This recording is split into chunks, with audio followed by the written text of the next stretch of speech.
कहानी की शुरुआत होती है साल 1965 में। अमेरिका के अंदर चल रही सिविल वॉर अब अपने आखिरी समय पर थी। तभी हम एक कैप्टन को देखते हैं जिसके हाथ में एक सोने का सिक्का है। वो इस तरह के सिक्कों से भरे हुए कई बक्से एक जहाज के अंदर लोड करवा रहा था। इन बक्सों के ऊपर CSA लिखा था। तभी अचानक ही उनके ऊपर हमला हो गया, लेकिन कैप्टन ने जल्दी से जहाज को पानी में उतारा और सारे इंजन बंद कर दिए ताकि अंधेरे में उसके जहाज का किसी को पता ना चले। और हुआ भी कुछ ऐसा ही, वह दुश्मनों से बचकर निकल गए। अब कहानी आज के समय में पहुंची जब WHO की एक वैन में डॉक्टर सोफिया बैठी थी। यह वैन अभी अफ्रीका के लास वेगस शहर में है। इस शहर में एक बीमारी तेजी से फैलने लगी है। एक नए मरीज की जांच करने पर पता चला कि उसे भी वही बीमारी है जिसके बारे में अभी वह कुछ भी समझ नहीं पाए हैं। मरीज की मां ने बताया कि कुछ दिन पहले यह अपने पिता के साथ माली देश गया था और वहाँ से लौटने पर इसकी यह हालत हुई है। सोफिया ने मरीज को गाड़ी में बिठाया और अपने सीनियर से बात की कि अब इसे भी मिला लो। तो टोटल 6 लोग हो चुके हैं। हमें जल्दी से WHO को ये फाइल देनी चाहिए। लेकिन सीनियर का मानना था कि इतने कम केसेस में कोई उनकी मदद नहीं करेगा। सोफिया अब माली देश जाकर यह पता लगाना चाहती थी कि वहाँ ऐसा क्या है कि लोग बीमार पड़ रहे हैं। माली देश में इस वक्त अंदरूनी जंग चल रही थी और सीनियर ने कहा कि कोई भी तुम्हें ऐसे खतरनाक हालातों में उस देश में जाने की परमिशन नहीं देगा। इसी दौरान एक नकाबपोश आदमी उनके ऊपर नजर रखे हुए था। शायद उसे इन डॉक्टरों का यहाँ आना पसंद नहीं है। तभी सोफिया को ध्यान आया कि मरीज के पिता का भी सैंपल ले लेना चाहिए। जिसके बाद सोफिया लाइट हाउस की तरफ निकल गई जहाँ वो काम कर रहा था। वहाँ पहुंचकर सोफिया में देखा कि उसकी भी बिल्कुल वैसी ही हालत है जैसी उसके बेटे की थी, बल्कि वह तो जान गंवा चुका है इस बीमारी से। सोफिया ने चुपचाप उसका सैंपल लिया और बाहर आ गई। इसी बीच पास के समुद्र में एक आदमी बोटिंग कर रहा था और नकाबपोश आदमी जो दूर से डॉक्टर्स को देख रहा था, उसने अचानक सोफिया पर हमला कर दिया। लेकिन इस बोटिंग कर रहे आदमी ने तभी वहां आकर सोफिया को बचा लिया। लेकिन इसी हाथापाई में वह नकाबपोश आदमी सोफिया का बैग लेकर वहां से भाग गया। जब सोफिया की आंख खुली तो वह नोमा नाम के एक जहाज पर थी जो समुद्र में खजाना ढूंढने वालों का एक जहाज है। बाहर वही आदमी था जिसने सोफिया की जान बचाई थी। ये आदमी समुद्र में ढूंढी हुई एक कीमती मूर्ति लेकर बाहर निकला। यह लोग दरअसल ढूंढना तो उसी CSA वाले जहाज को चाहते हैं, लेकिन आज तक उसका कोई सुराग ही नहीं लग पाया। तभी अल्मोरा, जो कि इस जहाज का मालिक है, वहाँ आया। जिस आदमी ने सोफिया को बचाया उसका नाम डग है। अल्मोरा ने डग से कहा कि जो खजाना हमने ढूंढा है उसे रात को होने वाली म्यूजियम पार्टी में डिस्प्ले पर लगाना है, इसलिए जल्दी से साफ करवाओ उसे। जिसके बाद डग एक नाइजीरियन डीलर से बात करने गया। पार्टी में उस बेशकीमती मूर्ति को सबके सामने दिखाया गया। ये असल में एक अफ्रीकन राजा की कब्र है जिसकी कीमत हजारों करोड़ रुपए होगी। डग जल्दी से उस डीलर के पास पहुंचा और वहां उसने डग को एक सिक्का दिखाया जिस पर CSA लिखा हुआ था। डग ने तुरंत यह सिक्का लिया और कहा कि यह तो बरसों से मेरा सपना है। आज तक किसी को नहीं पता चला कि वह जहाज कहां गायब हो गया। पार्टी में मैस्कॉट कंपनी का मालिक भी है जिसने खजाने की खोज पर पैसा लगाया था। इस आदमी की माली देश में काफी अच्छी जान पहचान है, इसलिए सोफिया ने उससे मदद मांगी वहाँ पहुँचने के लिए। कंपनी के मालिक ने कहा कि वहाँ जाने में बहुत खतरा है, लेकिन अगर वह फिर भी जाना चाहती है तो वह रास्ता निकालने की कोशिश करेगा। कुछ देर में डग भी वहाँ आ गया और उसने CSA का वह सिक्का जेम्स को दिखाया। उसने यह भी बताया कि यह सिक्का माली में रहने वाले एक आदमी को मिला है और डग का मानना है कि उस जहाज का मलबा भी माली में ही कहीं मौजूद होगा। जेम्स यह सुनकर काफी खुश हो गया और उसने डग और अल्मोरा को 3 दिन के लिए माली जाने की इजाजत दे दी। वहाँ जाकर वह इस जहाज को ढूंढने की पूरी कोशिश करेंगे और अगर जरा सा भी कुछ सुराग मिला तो फिर पूरा ऑपरेशन स्टार्ट हो जाएगा जहाज को ढूंढने का। अगले दिन जब ये लोग पोर्ट पर पहुँचे तो वहाँ सोफिया और डॉक्टर जैक पहले ही बैठे थे। सोफिया ने डग को बताया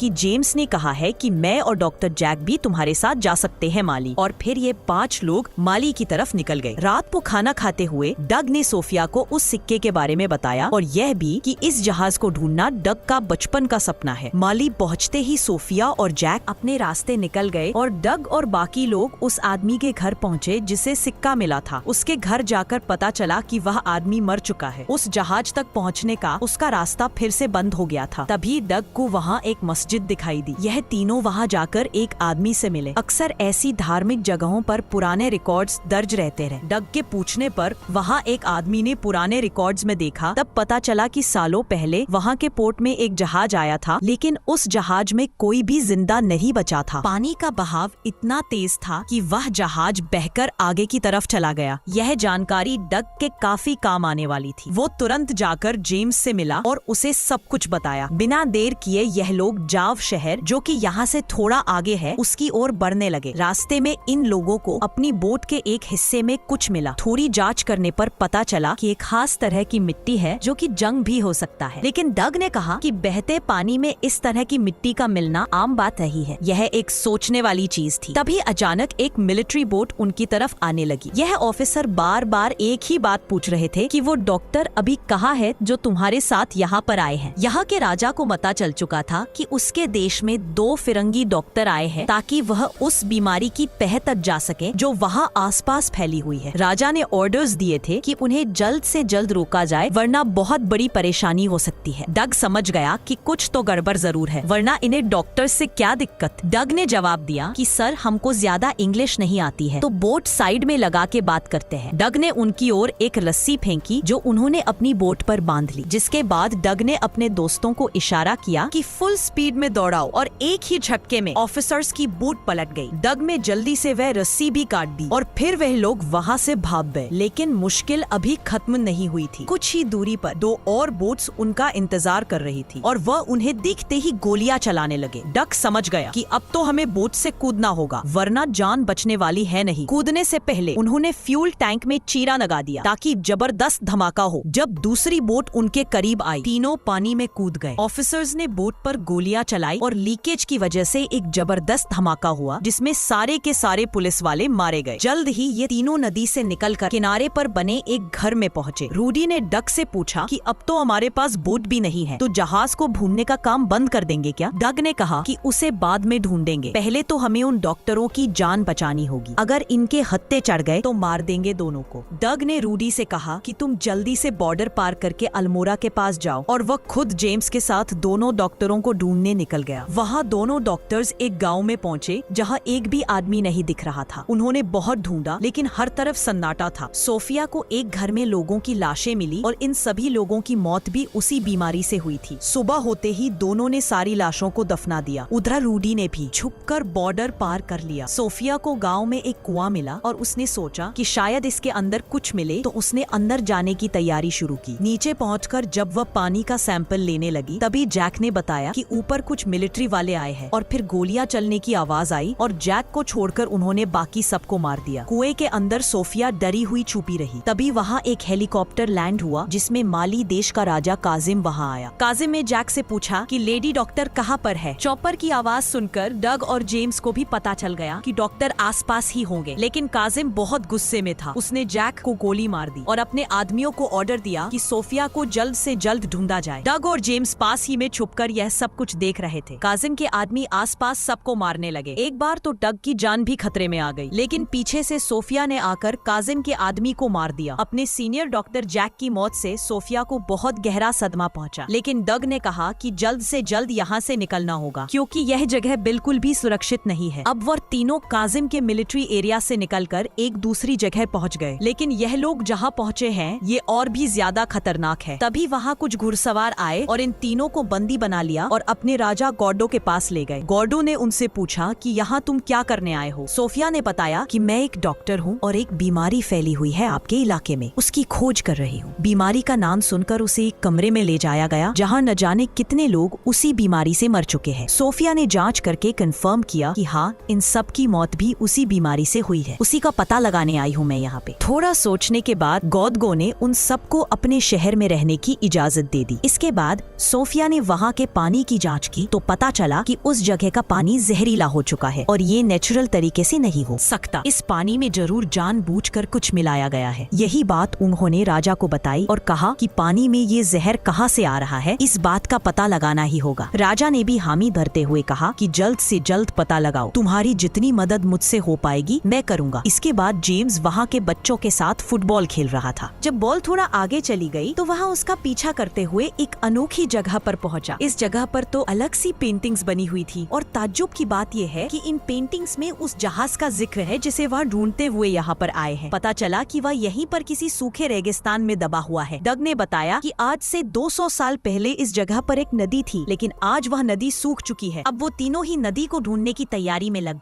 गए। अभी वह लोग इस नदी को ढूंढने का प्लान बना ही रहे थे कि तभी उन्हें इस पेंटिंग में किला दिखाई दिया। मतलब इस नदी के आसपास कोई किला भी था और डग का मानना है कि हो सकता है जो पानी इस गांव में आ रहा है, जहरीला पानी, वह उसी नदी का हो। नदी पूरी तरह से सूखी ना हो, उसका पानी नीचे ही नीचे चल रहा हो। अब इन तीनों ने नदी की तरफ बढ़ने का सफर शुरू किया, उस रास्ते पर जहाँ 200 साल पहले नदी हुआ करती थी। जल्द ही उन्हें वह किला भी दिख गया। इस किले पर चढ़ने के बाद उन्हें एक सोलर प्लांट दिखाई दिया जो कि मैस्कॉट कंपनी का था। लेकिन ऐसी सुनसान जगह पर एक सोलर प्लांट के होने का कोई मतलब समझ नहीं आया। डग को कुछ दूरी पर एक ट्रेन दिखाई दी। यह लोग धीरे धीरे ट्रेन की तरफ बढ़े और चालाकी से ट्रेन के अंदर घुस गए। वही रूडी अब अल्मोड़ा के पास पहुंच चुका था। रूडी को अपने कपड़ों पर वैसे ही लाल रंग का सैंपल दिखाई मिला जो उन्हें माली में अपनी बोट पर मिला था। जब रूडी ने सैंपल की टेस्टिंग की और रिजल्ट अल्मोड़ा को दिखाया तो वह यह देखकर हैरान रह गया। वही सोफिया, जेम्स और डग उस प्लांट के अंदर पहुंच गए। अंदर जाकर उन्हें समझ आया कि यह प्लांट एक रेडियो एक्टिव केमिकल बनाने के लिए काम कर रहा है जो कि यहाँ मौजूद तेज सूरज की रोशनी की वजह से बहुत जल्दी बनकर तैयार हो जाएगा। तभी वहाँ सोफिया की नजर कुछ कंटेनर्स पर पड़ी जिन्हें अंडरग्राउंड ले जाया जा रहा था। इन तीनों ने उस आदमी का पीछा किया और जब बेसमेंट का दरवाजा खुला तो तीनों देखते ही रह गए। इस बेसमेंट में हजारों टन के हिसाब से रेडियो एक्टिव और जहरीले केमिकल सालों से पड़े हुए थे। कुछ कंटेनर तो दिख रहा है कि लीक भी कर रहे हैं जो कि जमीन के अंदर रिसते हुए नीचे से बहने वाली नीरजा नदी में मिल रहे होंगे और इस नदी का पानी माली का पूरा देश पीता है। इसी वजह से ये बीमारी इतनी तेजी से फैल रही है। वहाँ अल्मोड़ा और रूडी उस रिपोर्ट को लेकर यूएस एम्बेसी पहुँचे। ये रिपोर्ट देखकर यूएस एम्बेसी के आदमी को भी विश्वास नहीं हुआ कि ऐसा कुछ भी हो सकता है। वहीं जेम्स अपने दोस्तों के साथ प्लांट से भाग ही रहा था कि तभी मैस्कॉट के लोगों ने उन्हें पकड़ लिया। मैस्कॉट ने सोफिया से पूछा कि तुम लोग यहाँ क्या कर रहे हो और इस जगह का तुम्हें पता कैसे चला। सोफिया ने मैस्कॉट से कहा कि तुम इस प्लांट में जो भी कर रहे हो उससे लोगों की जान जा रही है। जिस पर मिस्टर मैस्कॉट ने कहा कि वह ऐसा कुछ नहीं कर रहा बल्कि हम तो जहरीले केमिकल्स को आग में जला रहे हैं, खत्म कर रहे हैं। सोफिया ने उसे बताया कि जो केमिकल तुमने बेसमेंट में स्टोर किए हैं वो नदी में मिल रहे हैं जाकर, जिससे लोग पीकर बीमार पड़ रहे हैं। यह सुनकर तो मिस्टर मैस्कॉट भी डर गया कि कहीं यह सच तो नहीं। अब वह लोग डग और जेम्स को बांध कर कहीं ले जाने लगे। डग ने दिमाग चलाया और सोने के सिक्के की मदद से ट्रक के पीछे का दरवाजा खोल दिया जिससे वह लोग ट्रक से अलग हो गए। मिस्टर मैस्कॉट जल्द से जल्द काजिम से मिला और जो बात भी सोफिया ने उसे बताई थी मैस्कॉट ने काजिम को बताई। काजिम ने कहा कि अगर उसे चिंता है तो प्लांट को बेशक बंद कर दे, लेकिन उसके पैसे उसे हर महीने मिलने चाहिए। उसे फर्क नहीं पड़ता लोगों के मरने से। डग और जेम्स अब इस रेगिस्तान में भटक रहे थे। उनके हाथ अभी भी बेड़ियों से ट्रक के दरवाजे से बंधे हैं। ऐसे ही बंधे हुए वह काफी दूर तक चले गए। काफी देर तक चलते चलते वह लोग भी हिम्मत हार चुके थे। लेकिन तभी बीच रास्ते में उन्हें एक टूटा हुआ प्लेन मिला जो क्रैश हो गया था। लेकिन इस प्लेन के टायर अभी भी सही थे। किसी तरह यह जहाज को रेत पर ग्लाइड करवाते हुए उस पर सवार होकर आगे जाकर एक गांव में पहुंचे। यहाँ उन्हें एक टेलीफोन मिला तो उन्होंने अल्मोड़ा को फोन किया और सारी कहानी बता दी। सोने के सिक्के को बेचकर डग ने एक जीप खरीदी। यह जीप लेकर डग और जेम्स पहुँचे गडीगो के पास और उसके आदमियों से मदद मांगी ताकि वह लोग मिलकर कासिम से लड़ सके। लेकिन गडीगो के पास इतने आदमी नहीं थे और न ही कासिम की तरह बड़े बड़े हथियार, इसीलिए गडीगो ने लड़ने से मना कर दिया। लेकिन उसने अपनी गाड़ी उन्हें दे दी जो गडीगो ने कासिम से खरीदी थी। इस कार को लेकर जेम्स और द प्लांट पर पहुंचे, लेकिन वहां उन्हें गेट पर ही रोक लिया गया। ये दोनों जबरदस्ती बंदूकों के सहारे अंदर घुस गए और वहां मैस्कॉट को पता चल गया कि कोई तो अंदर घुस चुका है, जिसके बाद वह तुरंत ऊपर वाले हिस्से में चला गया। डग और जेम्स जैसे ही अंदर गए उन्हें देखकर हैरानी हुई कि पूरा प्लांट खाली हो चुका था। तो जेम्स ने कहा कि शायद मैस्कॉट को यकीन हो गया है कि उसकी वजह से लोग मर रहे हैं और ये बात अमेरिका तक पहुंच गई होगी, इसीलिए ये इस प्लांट का नामो निशान खत्म करना चाहते हैं। जेम्स जल्दी से नीचे जाकर वह विस्फोटक ढूंढने गया जिसकी मदद से ये लोग इस प्लांट को उड़ाने की कोशिश कर रहे होंगे। तभी वहाँ एक हेलीकॉप्टर लैंड हुआ। मैस्कॉट जबरदस्ती सोफिया को लेकर उसमें बैठ गया। वो निकल ही रहे थे कि तभी वहाँ डग आ गया। डग ने मैस्कॉट को पकड़ ही लिया था, लेकिन तभी पीछे से मैस्कॉट का एक आदमी आ गया और उसने डग को रोक लिया। उधर सोफिया समय रहते हेलीकॉप्टर से कूद गई। नीचे जेम्स जेम्स को वह बम एक कंटेनर में मिल गया और उसने बम वहाँ से निकालकर अपने बैग में रख लिया। इसी दौरान मैस्कॉट ने चॉपर में बैठकर अपने प्रोग्राम से सोलर प्लांट को सूरज की तरफ कर दिया। अब सभी सोलर पैनल बहुत तेजी से काम करने लगे, लेकिन जेम्स की काबिलियत की वजह से कोई धमाका नहीं हुआ क्योंकि जेम्स ने बम डिस्कनेक्ट कर ही दिया था। मैस्कॉट को यह देखकर बहुत गुस्सा आया। सोफिया और डग ने मैस्कॉट के आदमी से छुटकारा पाया और फिर ये तीनों कार में बैठकर वहाँ से निकल गए क्योंकि अभी उन्हें यहाँ से बहुत दूर जाना है। लेकिन तभी कासिम का हेलीकॉप्टर उनका पीछा करने लगा। कासिम उनके ऊपर गोलियां बरसाने लगा। डग ने जेम्स से कहा कि जो भी तुझे विस्फोटक बेसमेंट में मिले थे उन्हें बाहर फेंकना शुरू कर दे। जब जेम्स ने ऐसा किया तो जहाँ जहाँ कासिम की गोलियां लगती रही वहाँ वहाँ धमाके होते रही। इतना ज्यादा धुआं और धूल उड़ गई कि कासिम को अपना हेलीकॉप्टर मोड़ना पड़ा। लेकिन इन धमाकों की वजह से कुछ ऐसा हुआ जिसकी उन्हें उम्मीद ही नहीं थी। उस जगह से रेत खिसक गई और वह जहाज जो नीचे दबा हुआ था ऊपर आ गया। जहाज को देखते ही तीनों उसके अंदर छुप गए, लेकिन कासिम को पता चल गया और वह एक बार फिर से जहाज पर गोलियां चलाने लगा। कासिम के बहुत से लोग वहां पर आ गए और उन्हें चारों तरफ से घेर लिया। जहाज पर हो रहे हमलों से जहाज के अंदर मौजूद कंटेनर्स खुल गए और उनसे सोने के सिक्के बाहर गिरने लगे। यह देखकर डग को यकीन नहीं हुआ कि ये सिक्के अभी भी सही सलामत। तभी इन लोगों को जहाज के अंदर एक पुरानी तोप मिली जो अभी भी काफी अच्छी हालत में थी। अब वह लोग इस तोप को चलाने की तैयारी में लग गए। जैसे ही कासिम का हेलीकॉप्टर उनके निशाने पर आया उन्होंने तोप चला दी। हेलीकॉप्टर में जबरदस्त धमाका हुआ जिसमें कासिम मारा गया, जिसके बाद कासिम की पूरी फौज ने सरेंडर भी कर दिया। ये तीनों बाहर आकर पूरी तरह चौंक गए कि इतनी बड़ी फौज ने हमारे आगे सरेंडर क्यों किया। लेकिन तभी उन्होंने पीछे मुड़कर देखा कि गोडिगो के आदमी उन्हें हर तरफ से घेर पर खड़े थे। उधर अमेरिका में एक अंडरकवर एजेंट जो कि ये सारी हरकत जान चुका था, उसने जानबूझकर मैस्कॉट की ड्रिंक में वही जहर मिला दिया जो वह माली के लोगों को पिला रहा था और जल्द ही उसका भी वही हश्र होगा जो उसने लोगों के साथ किया है। आखिर में हम डग और सोफिया को एक साथ देखते हैं। डग ने वह खजाना गॉडगो और उसके लोगों के लिए ही छोड़ दिया था क्योंकि इस बीमारी में सबसे ज्यादा उनका ही नुकसान हुआ था और उनकी जमीन है। खजाने पर हक भी उनका ही बनता है। वीडियो पसंद आई तो लाइक कर देना, चैनल को सब्सक्राइब कर देना। मिलते हैं अगली वीडियो।